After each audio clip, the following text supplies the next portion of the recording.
After watching this movie, it is backed up that no matter what cultural background you come from, you will be criticized for eating too much or too little, no matter how much you weigh. Which reminds me, it's time for my snack. Tira ese pedazo de dulce ahora.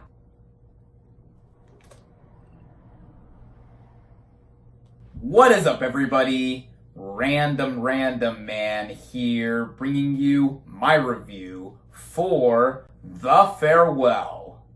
Now, the plot of this dramedy film basically follows Billy, played by Awkwafina, a young Chinese-American woman who, along with her family, learns that her grandmother only has a short while left to live. However, they decide not to tell her and arrange a family gathering before she dies.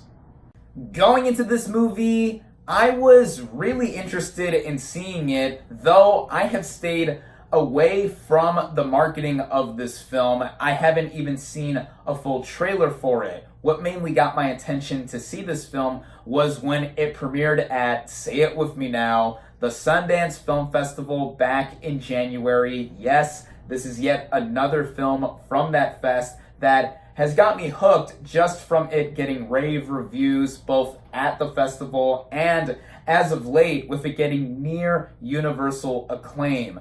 I was also interested in seeing this film for its lead actress, Awkwafina, who is an up-and-coming star that I have been a fan of in recent films. Starting out with the cast and their performances, we again have Awkwafina as our lead, Billy. I've really come to like her with more projects that I've seen her in, especially last year's Crazy Rich Asians, where she played the best friend to Constance Wu's Rachel. And here, she showed off a lot of her comedic chops, but in The Farewell, it's quite a contrast to what Awkwafina has done before, as this is a family drama, which impressed me all the more to see her give a breakout dramatic turn here. Billy is a character that shows a lot of nuance as expressed by Awkwafina's performance. She is going through quite a bit as the movie begins, but then the big bomb of her grandmother being diagnosed with stage 4 lung cancer is dropped on her, and she has to keep herself bottled up, not just emotionally, but also in not letting the secret slip out and having her grandmother find out that she is indeed dying. That brings a lot to the table, and I think that Awkwafina delivers that in spades with a genuinely awards-worthy performance. The same applies for the rest of the cast, as like Crazy Rich Asians, this is a cast that features players of Asian descent, such as Zima as Billy's father, Diana Lin as Billy's mother, and the biggest shout out of the supporting players has to go to Zhao Shuzhen as Billy's grandmother / Nai, and she gives a performance here that is not one of passiveness or ignorance, given how she doesn't know that she is dying. Even the doctors withhold information from her.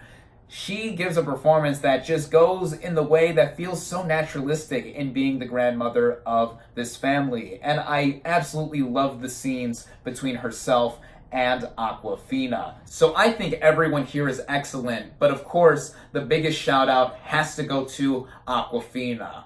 The writing of this film makes it very clear after the opening logos pass by that this film is based on an actual lie. This film is written, produced, and directed by Lulu Wang, and she has based this movie on her real-life experiences with her own grandmother becoming terminally ill. And that is what makes this movie engaging from the start. It sets up this window into another world from an outsider of sorts point of view, as Billy, our lead, is a character who from a young age immigrated to America from China, where she was born, and now she has returned to China along with the rest of her family, though she goes back after her parents do. At first, they tell her, you cannot come over because you're going to give away that your grandmother is dying. But she eventually does come over, and the rest of the family are there with Nai Nai to do this fake wedding ceremony, and it's something that is pretty intriguing to see with the specific culture doing this practice. The movie makes it clear that a lot of Chinese families do not tell their terminally ill elderly loved ones that they are indeed going to die very soon or in the near future. And it's something that did make me relate to my own culture. For those of you that don't know, I am of Mexican heritage through my parents. My mom has told me that similar things do apply with Mexican culture, and that is one of a few connections that I made. One sequence showcases Billy and her family going to visit Nai Nai's husband / Billy's grandfather at his grave, and they are leaving offerings of food and other objects that he liked while he was alive. And that is similar to what another film showcasing a different culture, Disney Pixar's Coco, did with spotlighting the Dia de los Muertos holiday. And while I've personally never celebrated Dia de los Muertos or the Day of the Dead, it is something that did make me connect with my own Mexican culture, as similarly, offerings are left for passed on family members to enjoy in the afterlife. Also, something I related with to my own heritage is that you are constantly criticized for either not eating enough or eating too little, as a bunch of comments are made about Billy's own weight and appearance in comparison to when she was a girl. And that is one of the biggest strengths of this movie, as I'm getting to, as it's something that is very tangible and thematically sound to get anybody, no matter who you are or where you come from, to relate to the situation at hand. It's something so raw and authentic from the writing and directing by Lulu Wang, which is masterful in emphasizing the melancholic tone that this film has, and also in between some of the more sad and serious moments, shows off comedy as well. This isn't a laugh out loud haha comedy. Mainly, it comes from how some things are very ironic or coincidental in having me relate to them, and how families function in any given situation, or this one specifically with a terminally ill member. And just the way it goes in having a bit of levity throughout, because it's not all dour and sour. That made me all the more suckered into the film, even with the barrier of it being a mostly foreign language film. The majority of this movie is spoken in Mandarin, and obviously that is supplemented by subtitles on screen, given how I don't understand the language. But it's something that I do have to applaud for it being a film like this, being released and coming out of Sundance, that shows off a different culture, and also being something that is small like this, that gets a lot of genuity infused into it and parlayed on the audience, especially with myself and my own reaction to the film.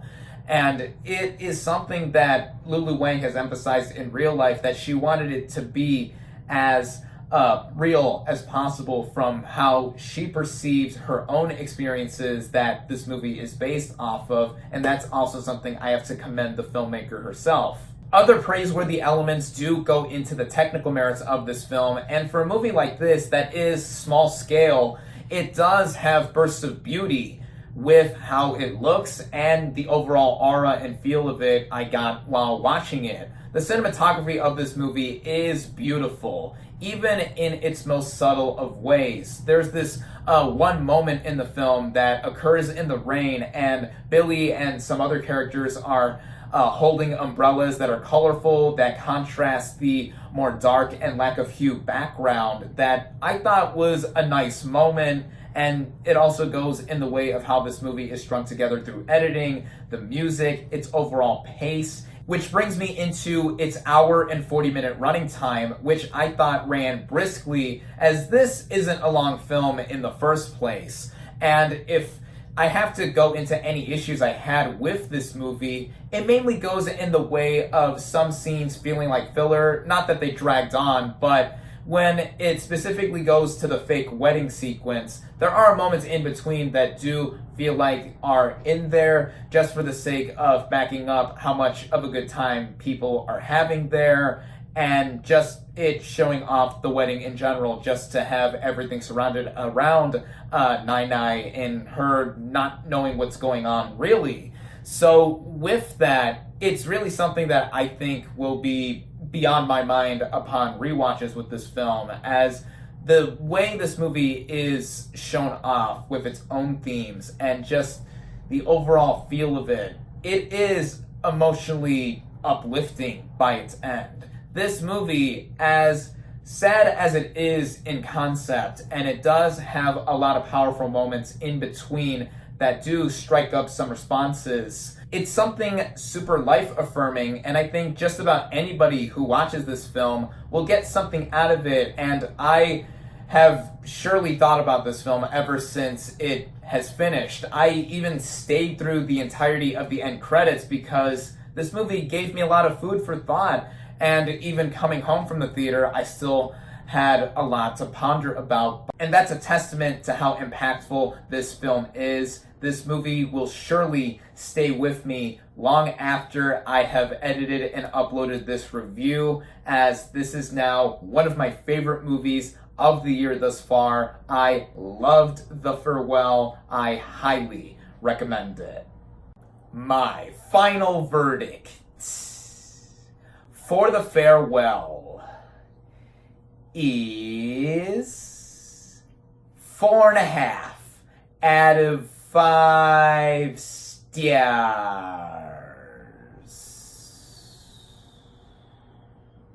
Thank you all, as always, for watching. Be sure to like this video, comment on what you thought of The Farewell. Social media links in the description. Subscribe to my channel for more, and I'll catch you on the next movie review.